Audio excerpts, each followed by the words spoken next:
Hi. Today's clip is about setting goals for yourself and for your team. Why do we set goals? There are mainly two reasons why it's a good idea to set meaningful goals for yourself. The first reason is, well, if I don't know where I want to go, I will probably wind up where I don't want to be, or I'll wind up where somebody else wants to have me. So that's number one, could be a good reason to have a goal. Number two, it has to do with the makeup of our brain. The amazing thing about our brain is that if we set a goal and we reach the goal, then our brain kicks out dopamine into our system. What does that mean? It means we feel good about what we've done. We feel good about the task. We feel good about the work that we're doing. I don't know about you, I prefer working in an environment where I actually feel good, and preferably my team also feels good about the tasks that they've reached and the work that they've done. The question is, how do I formulate goals in a meaningful way? And that's what this clip is about. We're going to explain goals by using the example of making tea. If you go to a restaurant and you say, I would like to have tea, the first thing they're probably going to ask you is, what kind of tea would you like? In other words, tea as a term is just too vague. We don't know what that refers to. So you need to make it specific. Specifically, what is it that you would like? What exactly kind of tea would you like? And then you say something like, well, I would like peppermint tea, or I would like English breakfast tea, or Irish breakfast tea. So to make it specific. So that's the first part.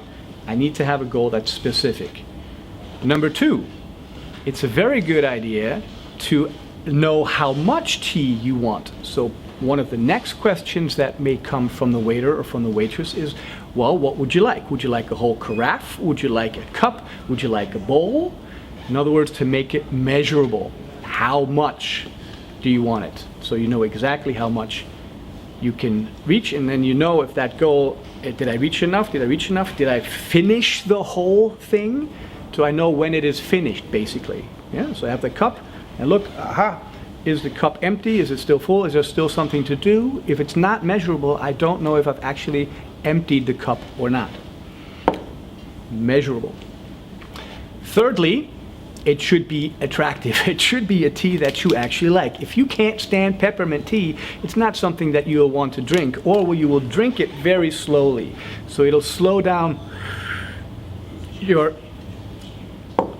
it will slow down you actually doing it. So you may not reach it in time. Which brings us to the next one. It shouldn't just be attractive, it should also be realistic.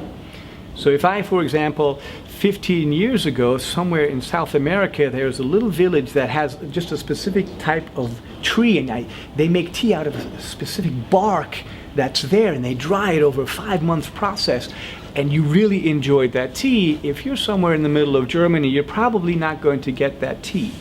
So you actually may be demotivating the people that you're working with by setting goals that are unrealistic.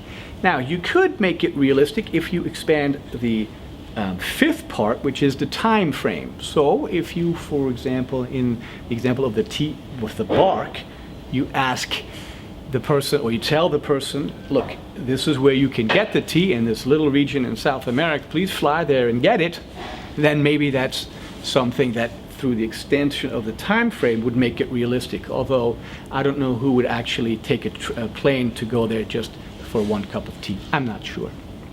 I don't know if that's realistic. Depending maybe on how much you pay them for that cup of tea, we'll see. The last thing, you should not just know that it's specific, that it's measurable, that it's attractive, that it's realistic, and that there's a time frame, but it should also formulate positively what you want. So when you're in a restaurant, you don't say, I don't want to have the Assam, I don't want to have the Darjeeling, I don't want to have the English breakfast. You should formulate what you do want, so that then you can actually know where you're going towards. So you say, I would like to have the peppermint tea. So these are things that you can consider when making tea, to make it in a way that is helpful to reach, that you actually enjoy reaching. So all that's left for me to say is, enjoy. I think it should have been in there a little longer.